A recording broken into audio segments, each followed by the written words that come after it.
Ano yung Davao? Narito po tayo. Ay, narito na breaking news. Kapag inspired state of the nation, that sa bandang niya makagana rin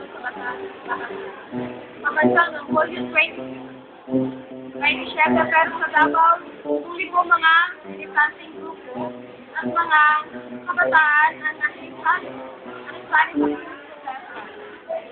laban kay Pangulong Arroyo at ni House Speaker ng Federal Rally. Ang ibuko na sisita ngayon ay ang rally na nagdaganap po sa Magallanes sa Igawang Protesta. Kasalina dito ay ang mga estudyante, mga magsasaka, mga negosyante at iba pa. Panawagan nila ay bumaba ng pwesto si Pangulong Arroyo sa lalong madaling panahon.